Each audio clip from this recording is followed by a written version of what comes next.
We are live, and your eyes do not deceive you. This evening's Halloween show features a half naked man. There he is. That's Klee right there. It is Klee's birthday, everyone. Happy birthday to Klee.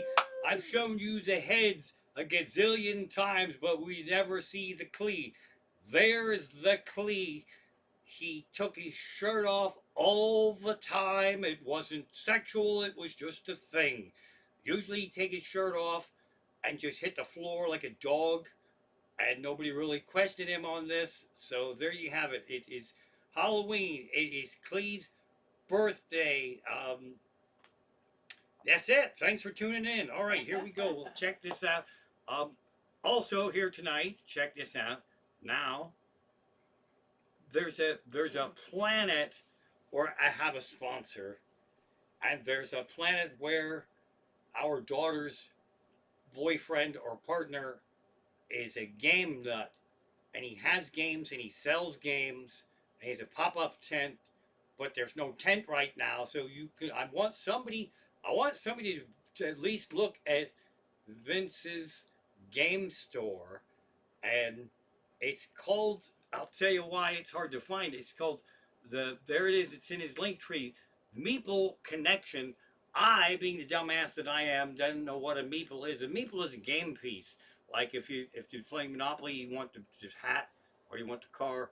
I think those are meeples, or the meeple is the shape of a man. I don't exactly know. Uh, you can track him down on Instagram, Vinny on Tour, and just message him about his games. It's basically anything from like Uno to Frankenstein and murder games and all kinds of shit. Uh, I don't play a lot of games because I don't like to follow instructions. I'm terrible. I'm the person that wrecks the game. So anyway, so we kind of have a sponsor tonight. Richter in the house is $5 solid. Happy Halloween.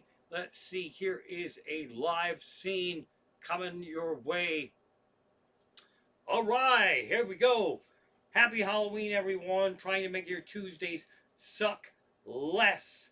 And I'll tell you something that I just discovered is really one of the scariest things is a cat that you don't know that well, that thinks it knows you very well, and you think you know it very well, and has very random patterns. I am talking about Caesar, Spike, the Gray Prince, Dracula, the cat who loves us, uh, who was up in a tree.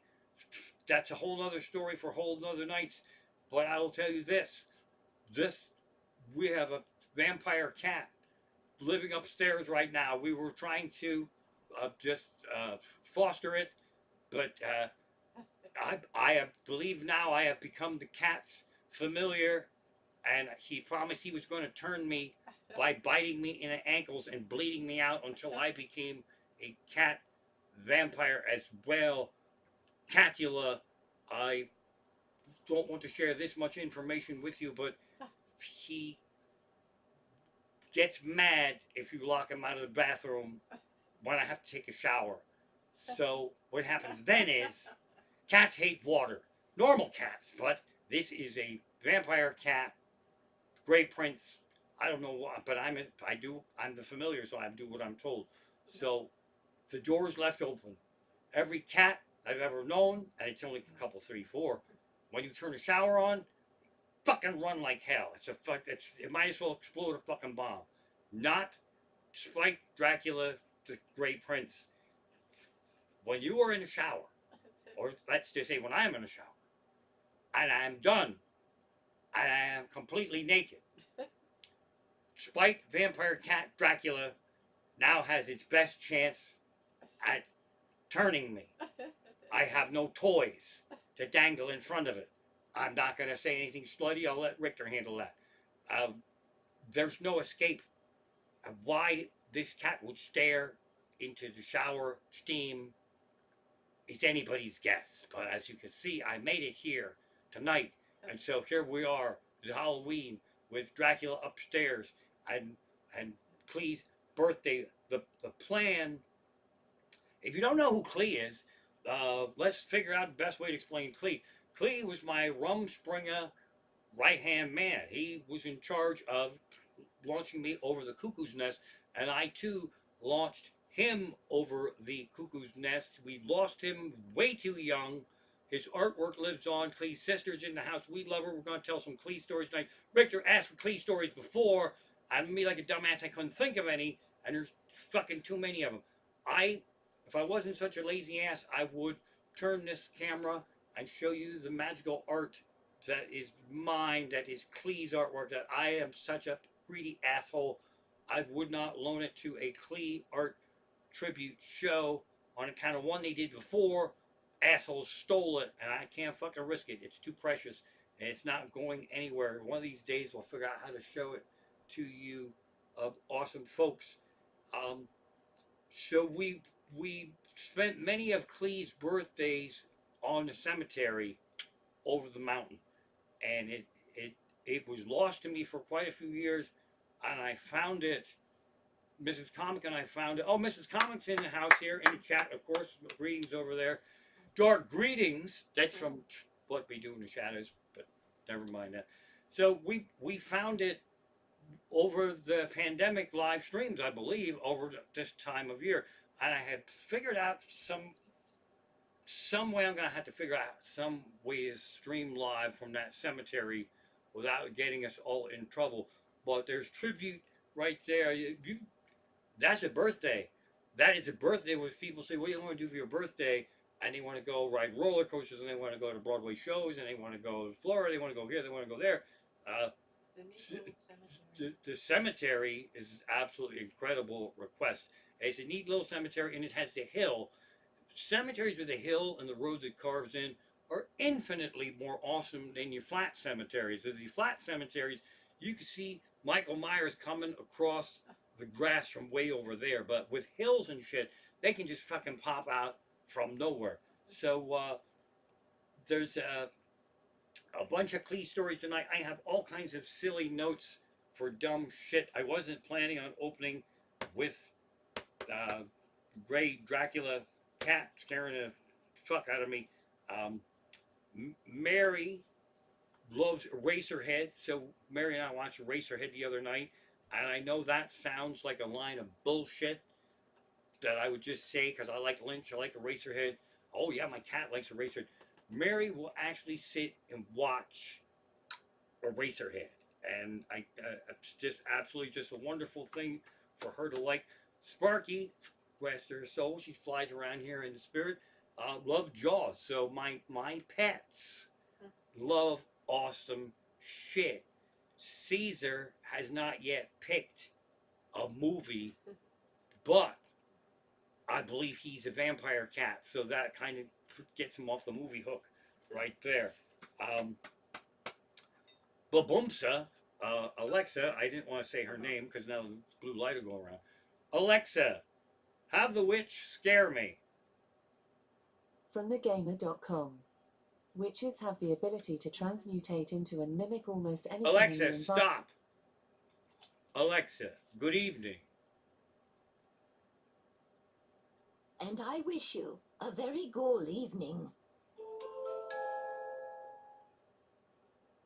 Okay, so the point of all that is Baboomsa has a Halloween witch theme, and actual Baboomsa's voice fucks it up because when you'll say, like, you know, what's the weather, and then the witch is supposed to say it, but Baboomsa comes in and she goes, would you like my friend the witch to tell you? Yeah, that's why we put the fucking Halloween setting on. We didn't want to hear your fucking snooty British voice. We wanted the witch right away. We didn't think we'd have to ask you for the witch. We just thought the witch would show up and you'd take the fucking night off. So there's that, and then earlier before we tuned in, or before I started broadcasting, it told me this very boring story about a ghost cow, which you would think there would be some comedy there for me to share with everyone tonight, but there's nothing there. The ghost cow thing is kind of stupid. So let's move on back to some celebratory Halloween Klee stories. I have neglected two very important Klee stories, which on surface seem to have nothing to do with Halloween because they are sports stories. Klee and sports was basically Halloween. He knew what sports was. He didn't really play sports. And although he did live in San Francisco for a while, and somehow he started calling San Francisco 49ers the Niners, and he actually said when he came back it was exciting to be out there when the Niners won the bowl. I don't think he knew he was even talking about football. So I tried to. I played sports. Okay, I did. I mean, what are you gonna do? Baseball, all this shit. So I had some skills. So I tried to teach Klee some sports at his request. It's a fair thing. He taught me how to draw stupid, and I thought I could teach him how to play sports stupid because that's pretty much all I had. Um, so, well, I thought we'll start with the basics. So we took a football out to a park, and if you've seen a horrible movie called The Room, Tommy Wiseau, you'll know what I'm talking about. If you haven't seen it, if you see it, don't say that I said you should see it, because that's a fucking horror movie right there. It's basically the worst movie ever made. For reasons I couldn't tell you, they throw a football around in this movie all the time. It doesn't even make any sense. They have a date to go jogging. Him and his best man are going to go jogging, and they take a football along jogging. I don't know why. So apparently, I thought this up for Klee and I before I even saw this stupid fucking movie, The Room. So we took the football down to the parkway. I'm certain we had fired up some marijuana because that was like how we started everything. Uh, but kind of amazing we could function as well as we did, especially not knowing what the hell we were firing up. So I told him to just run that way. I didn't even say go out for a pass. I said just run that way, and I will try to time it, and I will throw you the ball while you're running. Because anybody can just toss anybody a ball and they can catch it. So we're trying to do sports. So he's running, and I didn't drill it or nothing. I kind of just floated it to him, and it was going to land perfectly right where they're supposed to hit him like in the chest, and it did hit him in the chest, and it knocked him over, and he didn't try to catch it. The ball came. He made no attempt to catch it. It's almost as though he wanted to prove to me that trying to teach him sports might be a bad idea, and so he let the ball hit him in the chest, and he fell over. So that was his first, last, and only football lesson from me. Now, someone else tried to teach him how to do skiing, and that was fucking dumber lesson than me. I wasn't there on this one. I only just heard about it. He come back from, I guess, a date, and he said they went skiing, and they just put him on the fucking lift, and he was trying to figure, and he had skis on and all this shit. And well, this is the stuff we do for girls. A girl he loved got him on the ski lift, and they all skied. They all skied their whole lives. Skiing, parents skiing, and so his lesson was with skis on going up the ski lift. His lesson was when we get to the top of the hill, this kind of knocks you off the ski lift, then you ski down the hill. That was his fucking lesson. Needless to say, that went about as well as the football lesson. But now there is one more kind of sort of almost sports story with Klee. Bicycling. Who can't ride a bicycle? Turns out Klee was someone who couldn't ride a bicycle. I love bicycles. I've always had bicycles. I have friends we have friends of this comic guy that just they ride bicycles everywhere. They don't even fucking use cars. They just bicycle. So I had plenty of bicycles. So I gave Klee a pretty good bicycle with the idea that he might fucking pull a football or skiing move and fucking smack it up. So where this makes me the biggest asshole in the world is I just figured everybody could ride bikes. I just figured he could ride a bike, but he didn't have a bike. So we are in Emmaus. It's a nice little town. It's one over from Allentown. This is a Klee stomping ground here. In those days, you could bicycle to like a Burger King in 5 minutes. It's just a mile away, mile and a half away. So the plan was we were going to bicycle to a Burger King, or as our other Rumspringa buddy Doug used to call it when he got all doped up, he called it Burger Fuck. I don't know why, and it kind of stuck. You could use that, but there's no Burger Fuck app. You have to actually use the Burger King app. So we were riding our bicycles single file, like you're supposed to do, across State Road, and this it was actually not my fault. The water grates they put in there for drainage had the slats going the same way a bicycle tire would go in, and anybody who rode bicycles knew this, like me, who's riding in the front, and anybody who did not know to ride around them, like Klee behind me, just went in them and flipped over and rolled, and then we patched up our bruises, and then we walked our bicycles back, and then we got in the car, and then we drove to Burger. Fuck, that's almost a sports story. Now, enter. Uh, I don't. Klee might have had the toboggan. I can't remember.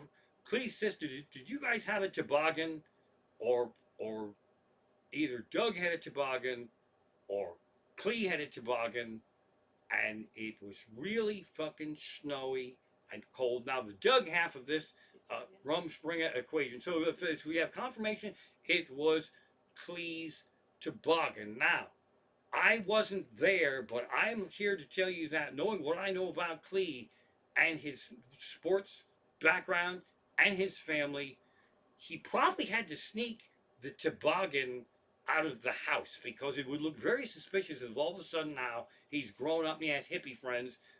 He's going to run off with the toboggan. So I believe he actually had to smuggle the toboggan out of the house, and it was really fucking good toboggan. It sounds like we wrecked it, but we actually didn't. She said they had a big one. It was a really fucking big one. It was if 3 people could get on this toboggan and have room for a fourth, I'd actually missed that toboggan, even with this story I'm about to tell you. So now the Doug part of the Three Stooges here, Mrs. Comic stayed home a lot of nights, and this was a good night for her to stay home. So in between where I am now and where Klee lived, and there is also a parkway and its country club. Now, Doug was a night watchman watering guy on the golf course. So he knew safe places for us to run around on the golf course at 3 o'clock in the morning, at midnight, all these different places that we can run around on the golf course. So, but we couldn't find a good spot to go sled riding on the golf course. So we went down to the parkway. If you are familiar with the parkway, there's a lower end, there's an upper end, there's water down, there's none up, there's a big hill that everybody rides their snowboards down, and there's sleds and there's saucers, and they just ride fucking cardboard boxes down. And this was not a time of day or night where there were other people there. It was fucking 2 o'clock in the morning, and it was really fucking cold, and the snow was actually ice is what it was, and that's why nobody was out except us assholes. So myself, Klee, Doug from Country Club sat on this toboggan. I would be unable to tell you who was driving, who was in the middle, who was in the back. Smart Money says we left me drive because we wouldn't let Doug drive at all, ever, because he had problems, and we figured that would be a problem. In fact, he would smoke dope, and we have to get him to stop driving the car, and we have to lure him with potato chips and shit so he wouldn't fucking kill us. So I believe I might have been driving, and when I say driving, there's no way to drive a toboggan. I didn't get the toboggan lesson. It's just a fucking, it's a beauty, but it's a hunk of wood. It's not like a bobsled. There's no foot action there or nothing. People who know how to drive or ride toboggans would probably know if you just leaned this way and pulled up on this angle, it would go that way. I didn't get that lesson either. I got the Klee skiing down the mountain fucking toboggan lesson. So we went on this thing, and it was fast right away at the top of the hill. It was really fucking fast, faster than I wanted it to be. Actually, you ever do something that's fast and you go, this is fast and it's fun, you go, oh, this is actually a little too fast and a little too fun. And of course, the weight of 3 of us gave this thing all the Olympic bobsled bang for the buck it could possibly fucking stand. That's when you start to understand that Olympic bobsled, second of 1 millionth of 100th of 1/9. You hear all that, you see all that, and all of a sudden I heard Doug scream, and we were fine. We were just going fast in the dark, and Doug screamed that the water was getting louder.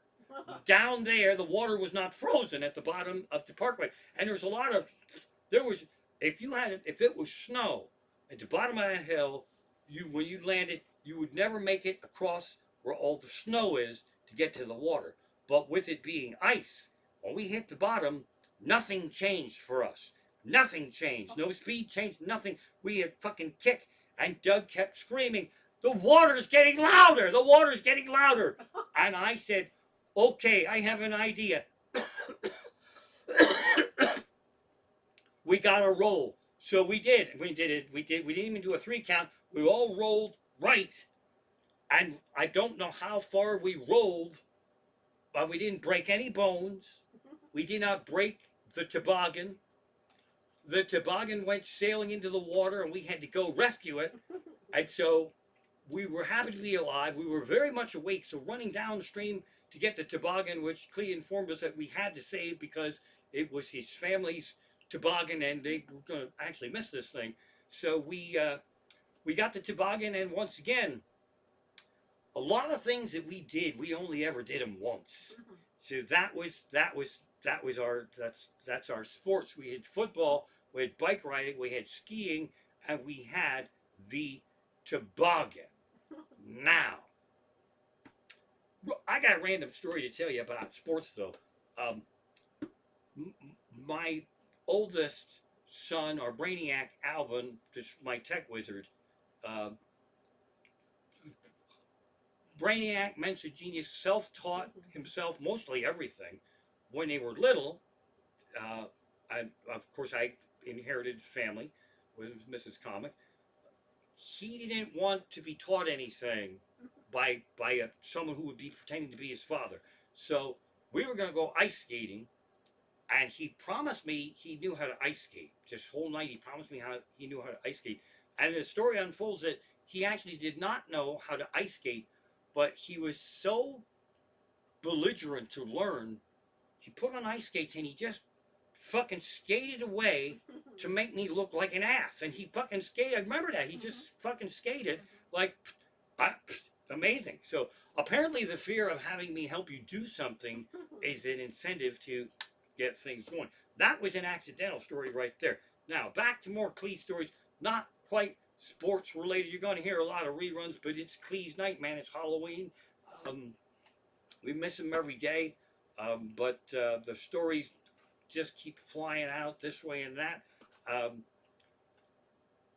During these times of snow, and people don't go out when there's snow anymore.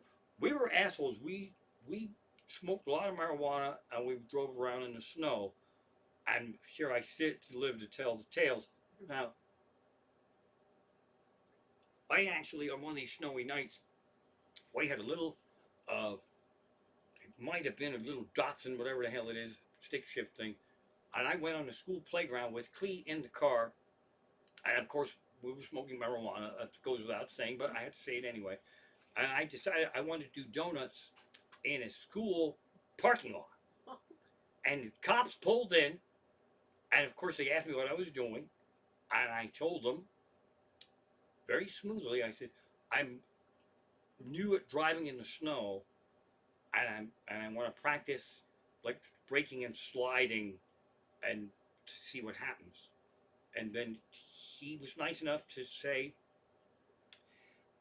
to not say, it looks like you were smoking dope and doing donuts, to get the fuck out of here. So he just said, well, that's very nice, that's good, but hopefully you've learned enough now to just never drive on the playground again. So that's kind of like a Klee story. We got away with a lot of shit. I don't know how we got away with so much shit. So I've also had,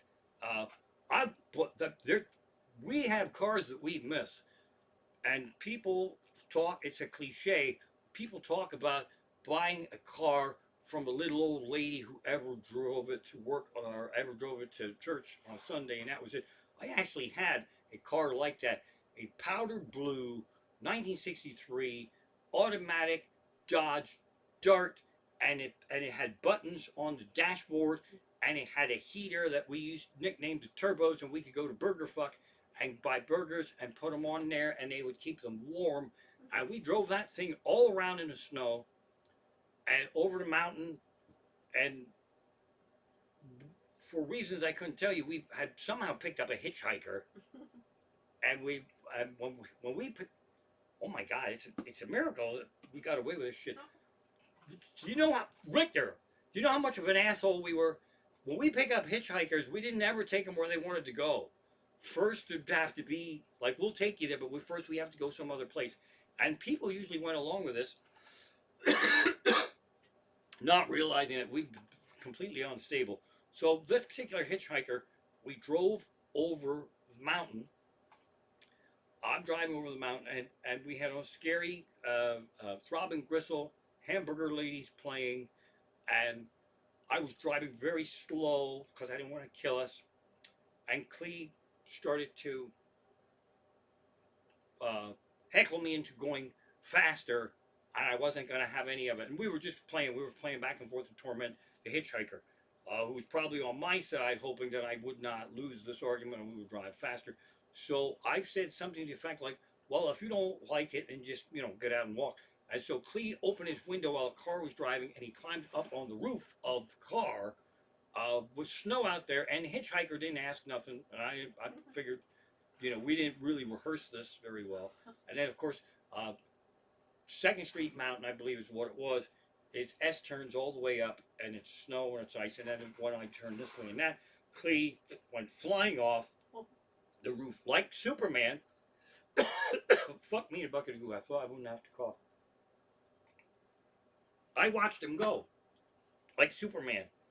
A movie shot, boom. How the turn went, he zoomed this way. He got up and he ran, and the car kind of met up to him on the next turn, and he just opened the door while we were driving. He hopped right in the back, and we didn't say it, we didn't talk about it or anything. We just were quiet, and the music that was playing is, you have to understand, the Throbbing Gristle song Hamburger Lady is murky electronics, and it kind of track you through a murder scene. So we let that be quiet. And now this poor hitchhiker, when I think about it, they actually could have killed us. Now that I think about it, there's some more tips coming. I love this shit. Thank you very much. That's very appreciated. They could have killed us just as easy as we could have killed them. But we didn't talk about it. And then we used to also then just drive the person that we knew we terrorized to a place like Main Street or somewhere, and then we would just say, is this a good place for you to get out? And they always fucking said yes. If it was in civilization, yes. If we offered them on the mountain, no fucking way. So Klee stories are flying left and right now. That's almost a sports story. And there was logic to all the dumb shit that we pulled off. So Klee introduced me to so much fantastic music. Brian Eno, who at the time nobody knew who Eno was, he had been in Roxy Music, and they were starting to become popular, which pissed off Eno because he wasn't actually really a musician. And so he quit and he went off on his own. And that's the first Eno album I ever had, with Here Come the Warm Jets. Incredible song on there. Do what you got to do to find out, to hear the song by Eno, Babies on Fire. Because it is important to 2 Klee stories. One of them is Christmas caroling. Yeah, we Christmas caroled and sang Babies on Fire. But also, if we could figure out how to get Babies on Fire to play at a party, Klee would actually, I'm not going to do it if I can't be trusted. Klee would take a match and light his own hair on fire. And this was also rehearsed that I would have a glass of water nearby, and I would just casually douse out the fire. And again, the key to pulling off any kind of weird shit like this in public is don't talk about it. You just do the fucking weird thing, and then you be quiet. And you would be surprised at how many people that scares the fuck out of. And also a shout out to another one of our friends from those days, Frank, was in on a lot of these stories, and Frank just had also a birthday kind of close to Halloween season here. Now we found ourselves at a party, I think, with Klee and Frank, and what we used to do, Richter, wherever we went, one of us improvised a false backstory for one of us or all of us, and we never fucking got caught. We never fucking got caught. We had drinks bought for us.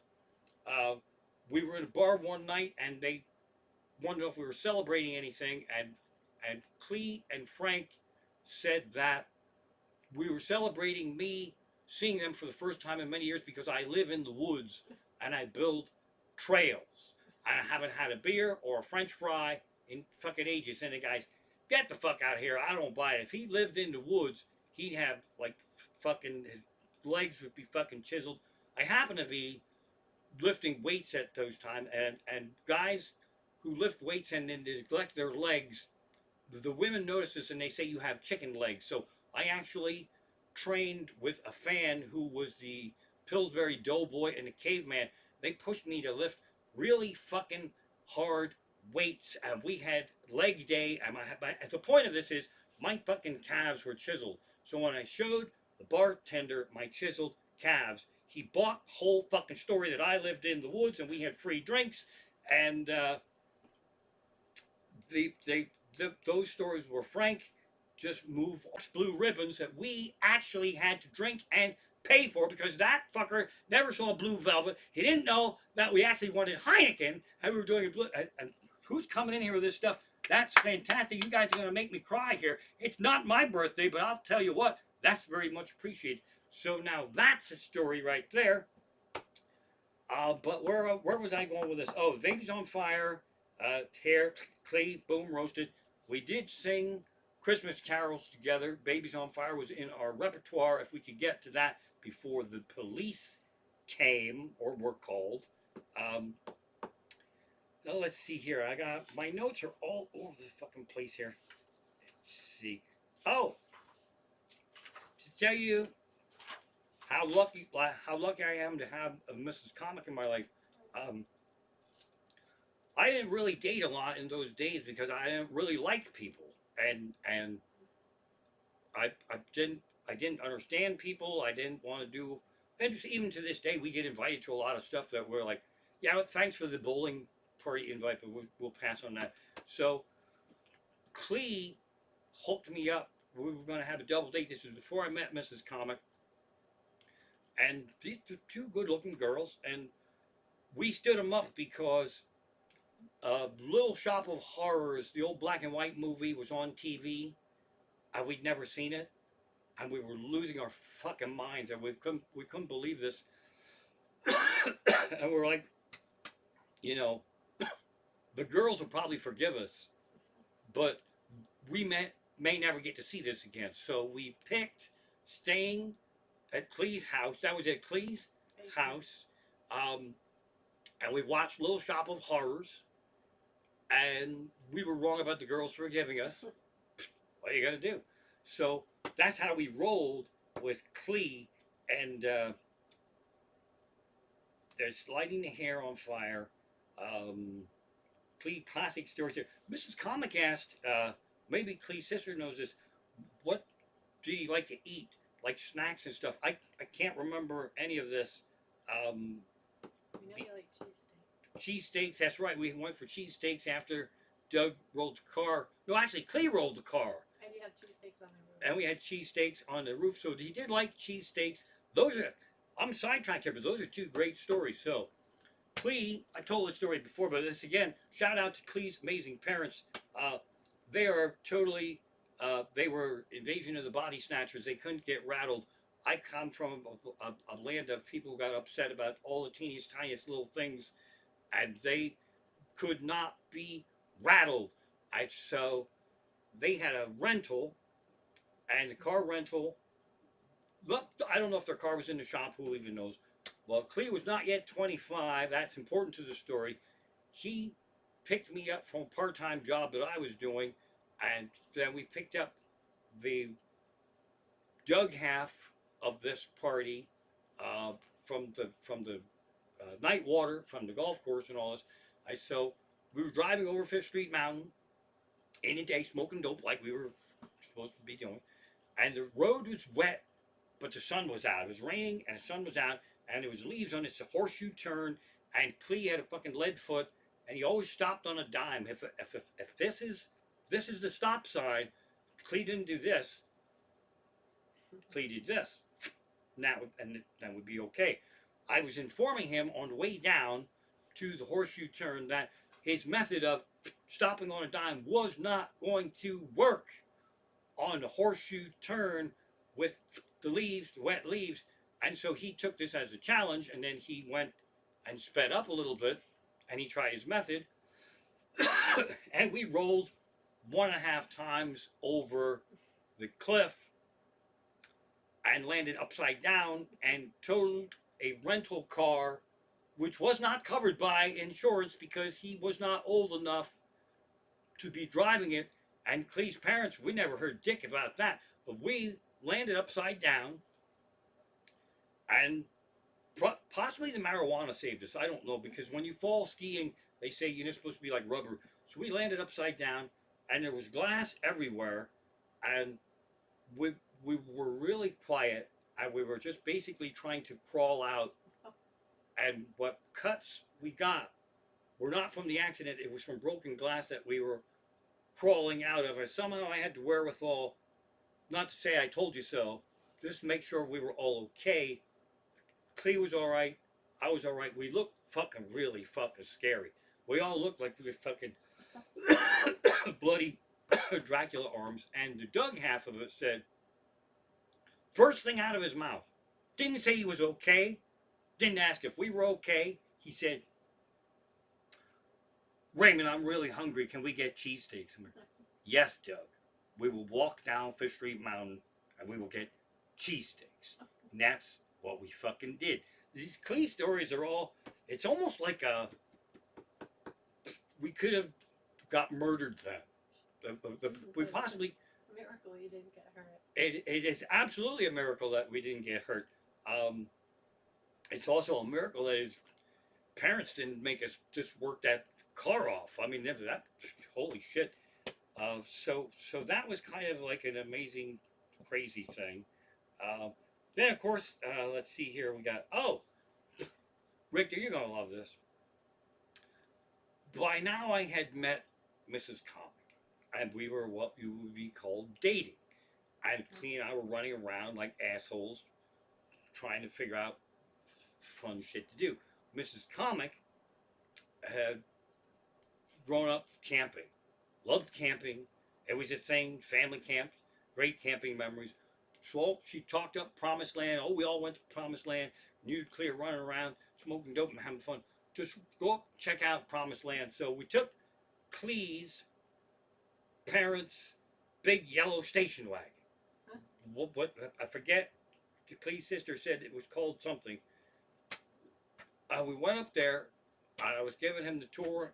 I had never been there, so we were like, yeah, my new girlfriend says that, they come up here camping all the time. The Yellow Bird. So we took the Yellow Bird up, and I didn't really know where the campsites were because I didn't understand where it was. So you go into the Promised Land, there's a beautiful road in, and there's woods, and then you start to see little lakes and little trails and all kinds of shit. And so past that, there's a road that will turn left, and then that's where all the campsites are.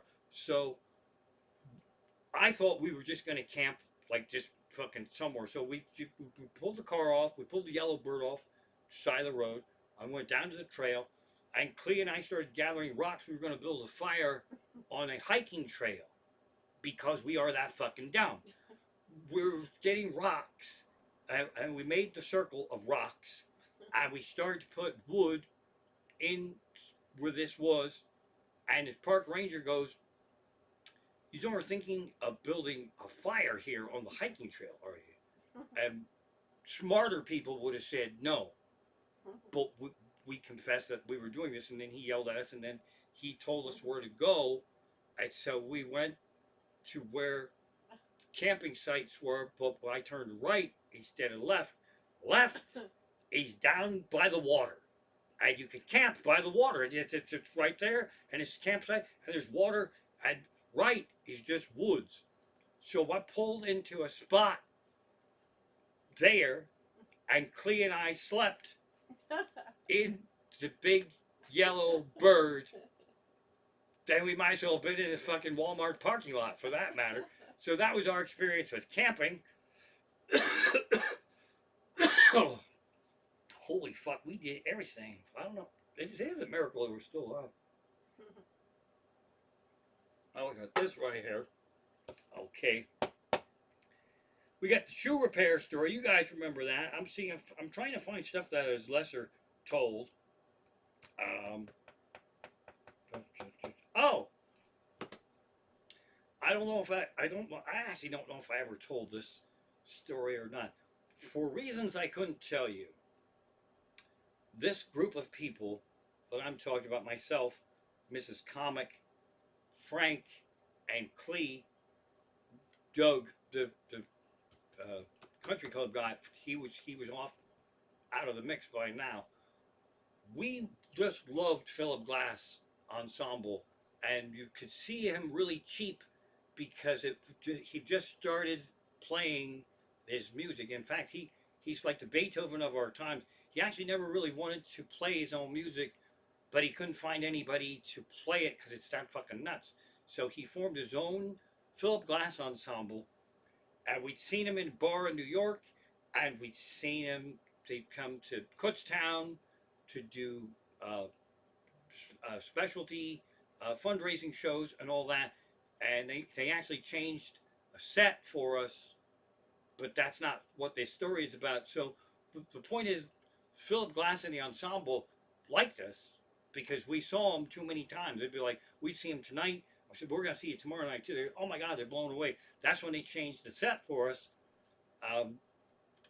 So Klee made a mixtape. Now, you have to understand something. In those days, there was a lot of fucking labor involved in making a cassette tape because you had records and a record player, and you would record it onto the cassette, and Klee made a cassette tape of all the shit we loved, Residents and Eno, and he might have thrown in the Modern Mummies song in there, and he cartooned the fuck out of it for Philip Glass, and he fucking presented Philip Glass a mixtape that was cartooned by him. I wish that fucking existed somewhere. I'd love to get a hold of that. I have no idea what's on it, but it was titled something like Music Loved by Music for Philip Glass by people who love Philip Glass and this other music too. I don't know what the fuck it is, but he. Do you imagine that, presenting a mixtape to like someone like Philip Glass? So well done, Klee, on the mixtape. If I see Philip Glass again, which I do every so often in life, I will ask him if he's got the mixtape, and I'd probably like to get it back. But Boom says stop. I set the alarm off. The show actually ended, but I'm still flying over. Alexa, stop.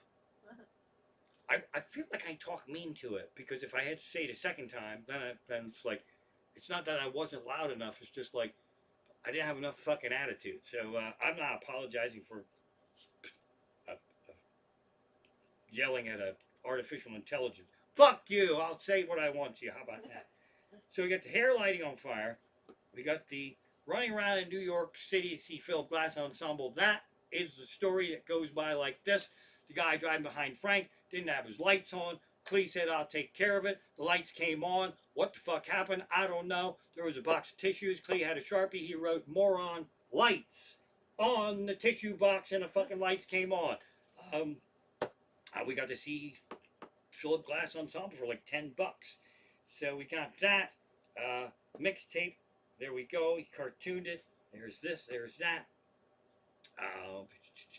There's the Dracula cat story right there. All I got here. more on lights. See, there we go. That's good.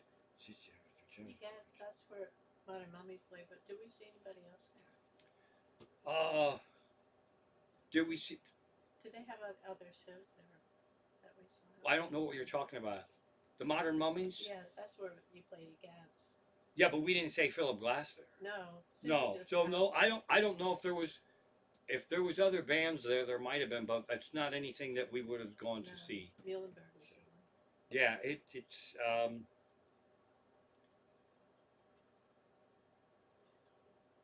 never mind. We didn't see any other bands. Whoever asked that question, shame on you. If it was Mrs. Comic, she gets one demerit. No.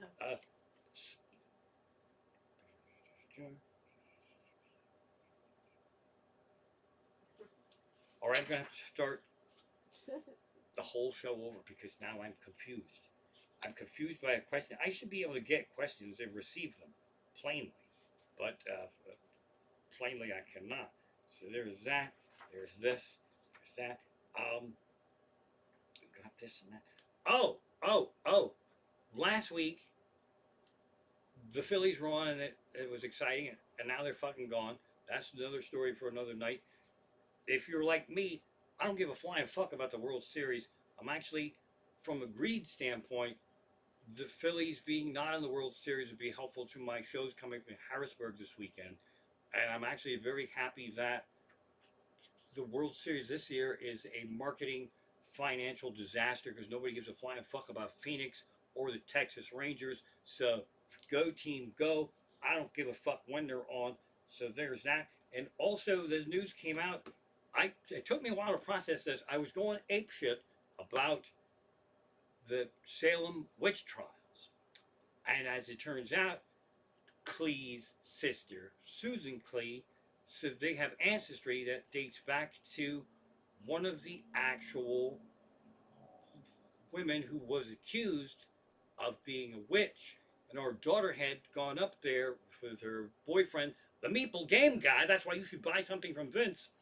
And she actually took a pit. I texted her, I said, you won't believe this, Klee's sister. They have ancestry that goes to the Salem witches.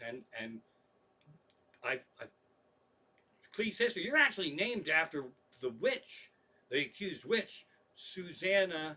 I don't know what her name is. I'm sorry, but there's a monument. So I took that picture from our daughter and I sent it to Klee's sister, and they have transcripts of the trial and all kinds of cool shit. Basically, they were healers. I think that's what it was. Healers who knew about herbs, who knew about natural remedies, and somehow this became a witch. Like if you had a burn on your arm and they put aloe plant on it, somehow this had witch properties. So it's kind of sad when you think about it that these women were persecuted for being intelligent. I'm glad we don't do that to women anymore. So that was kind of a phenomenal thing to think about right there. And Klee says, you got to get up there. They tell me it's not that far of a trip.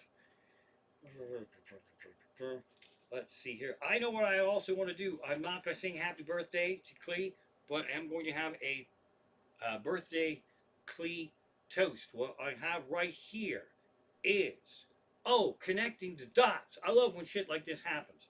So, when our daughter and her Meeple board game boyfriend, what we love, but he's the one who said Meeple, not me, went up there, we were watching Hank. That's our grandson, is a cat.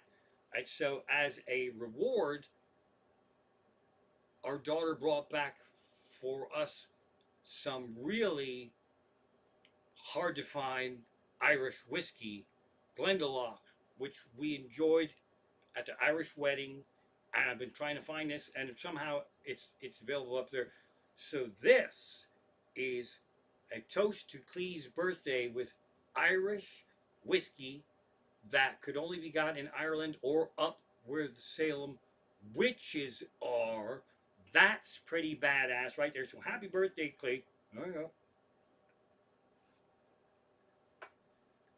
And now Richter hopes that I'm too fucked up to end the live stream. That's what he hopes for right there.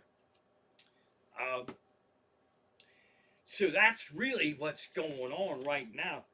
Fun stuff. I'll tell you how much of a dumbass I am. I know some famous people. Famous people know us from the musical Spring Awakening.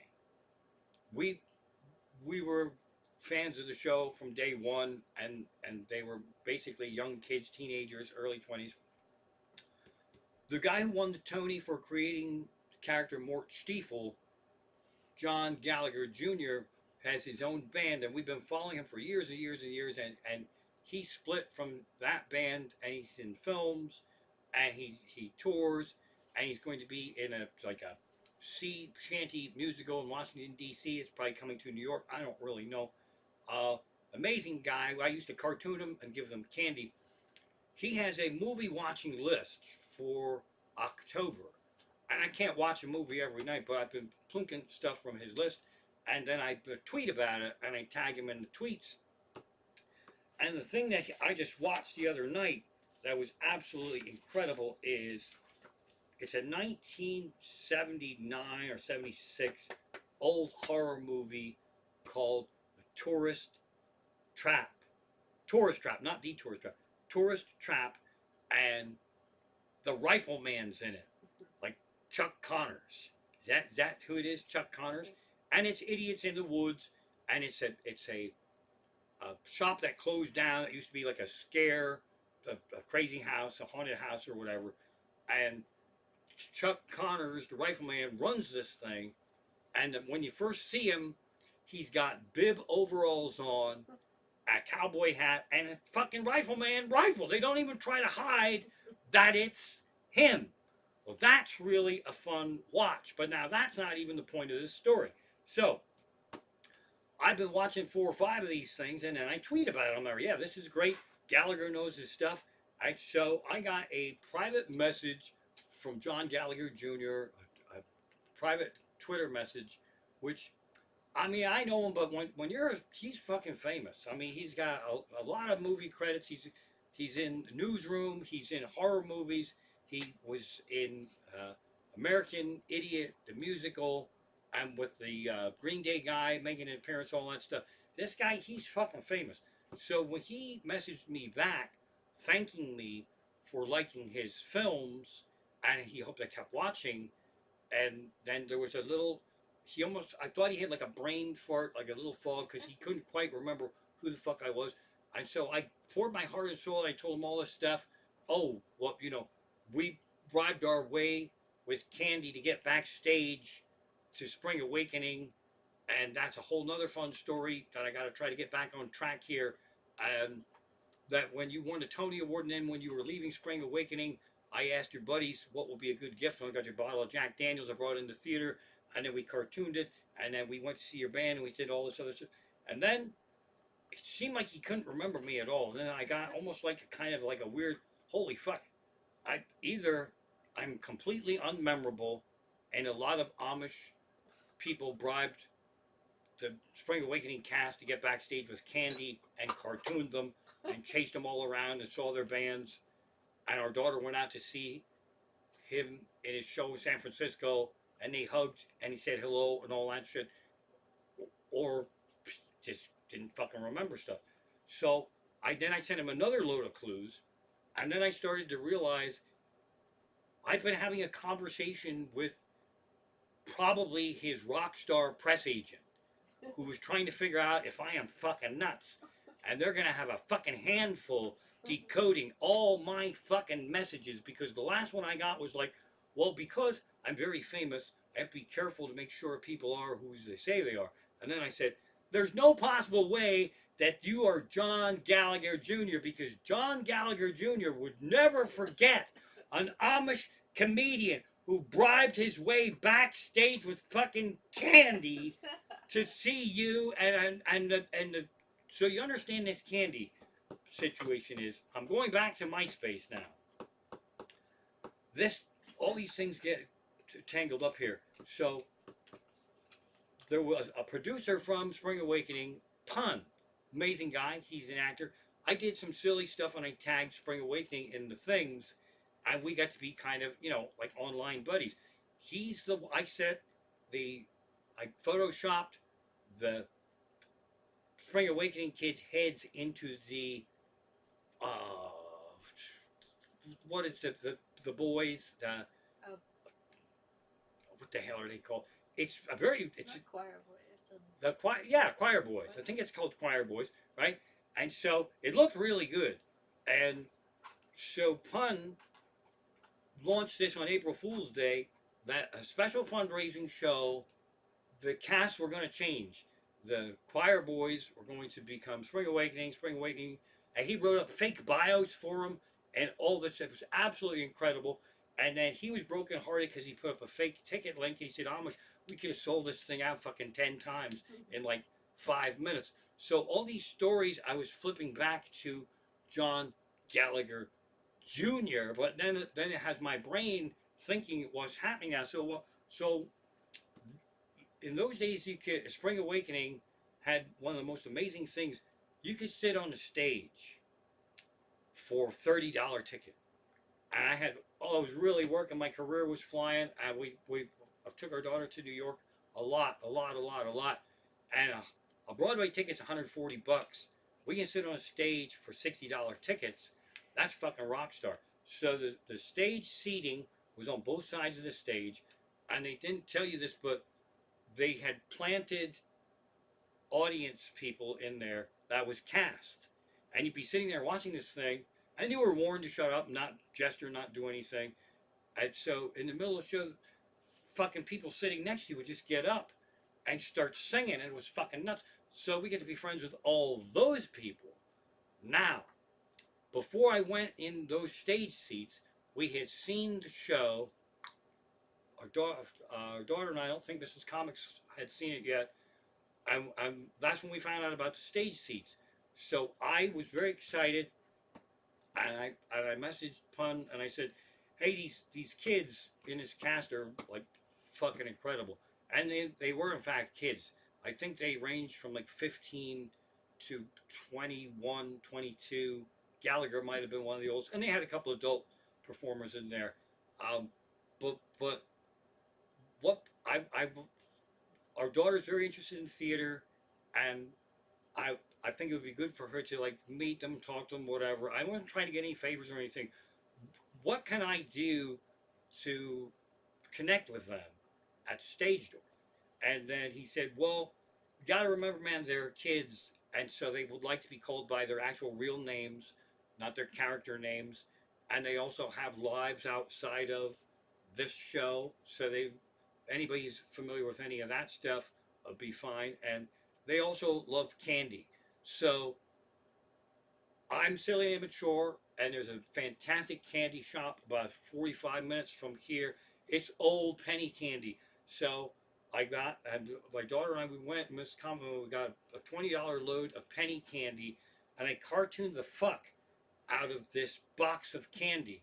I cartooned all of them in the show, and I cartooned myself, and I actually put my own headshot in there, and I arranged to send it to the cast one day before my daughter and I would be sitting on stage for the first time.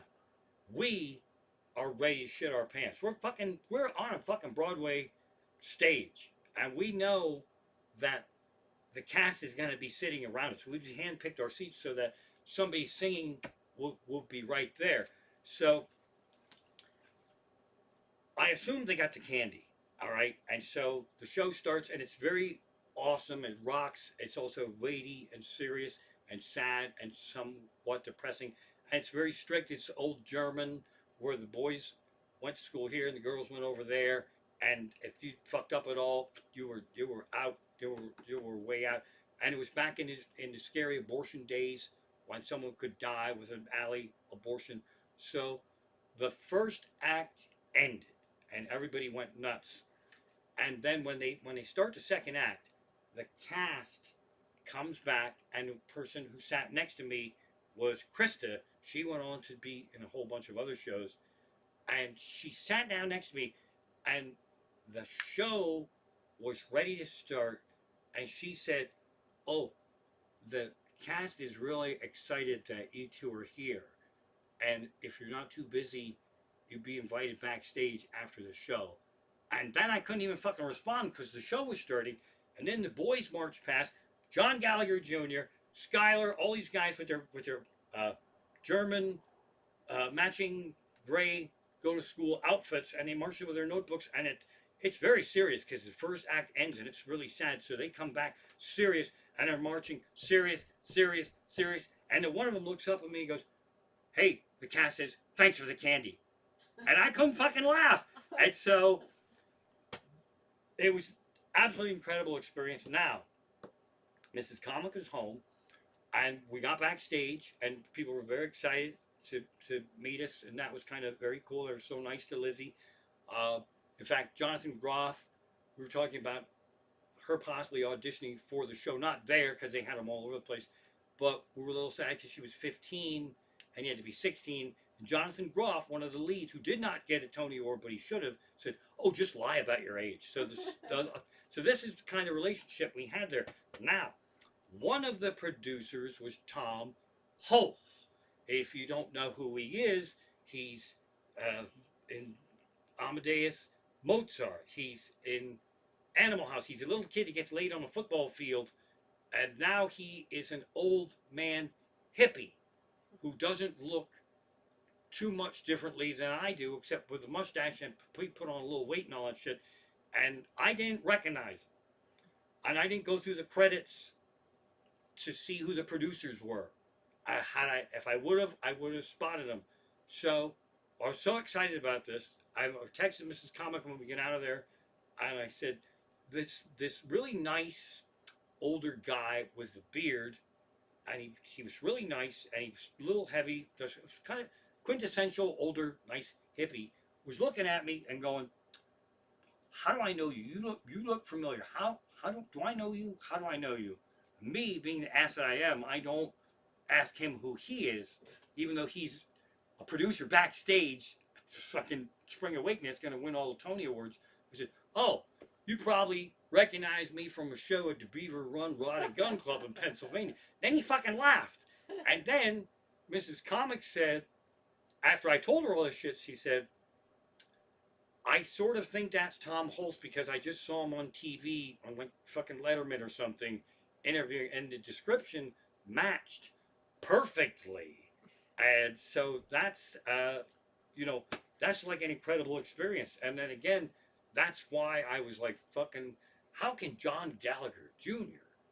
not remember me, the Candyman? In fact, the show ended, so if you have to go anywhere, go ahead and go. But these are fun stories, and candy's kind of like trick or treating.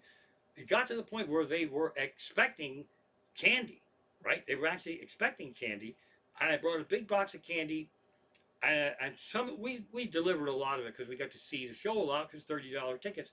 So I cartooned a box of candy, and then there was a new guy, Jesse something or another, and he was a guy in the chair. The guys in the chair were like understudies, and they did swing roles, but you started in the chair and then you'd sing. So he was a new guy in a chair, Jesse, and Skyler, who I love, brilliant comedic performer, brilliant voice, very talented.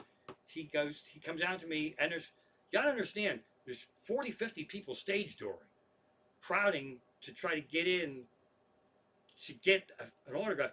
And they knew us, and they fucking loved us, and they would just come at us. We didn't have to try to go through the crowd or anything. So I'm standing there, my daughter's here, and Skylar goes to me, goes, "Amish, where's the candy?" I'm there, gave it to Jesse. Jesse's signing autographs, and Skylar turns to Jesse and goes, "Jesse, what the fuck?" And he had to run in, he made Jesse run in and get the box of fucking candy. All these things helped me realize that I was not, in fact, private messaging with John Gallagher Jr. on Twitter, but his publicity person now who will probably have to explain all this to him. So that's how fucking dumb I am. I don't really have too much else left to say. Happy birthday to Klee and Klee's sister. Klee too, that he helped you be confident to cartoon. Oh, and not that's a very good point.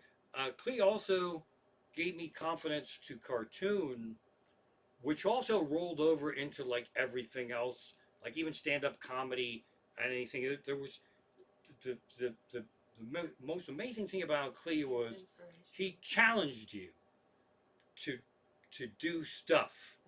He challenged you to do stuff, and even as we ran around and we made up stupid stories, that was kind of like theater. And he never let you off the hook on anything. And so shout out to Klee, an inspiration to us today. And hope you have a wonderful Halloween. And it seems like every week that I stream, there's new ghouls around me. Like there. But anyway, thanks for tuning in, folks. Thanks for the tips. We love you. Mrs. Comic says thank you for everything. And again, if anybody buys anything from Vince's game store, please let me know, because we really want to have something to hold over the head of your daughter's boyfriend. So if somebody would buy a game from Vince and then tell me about it, I will fucking rub his nose in it in the spirit of Halloween and Christmas. Thanks for tuning in. We love you. Don't be a dick, and we will see you next Tuesday.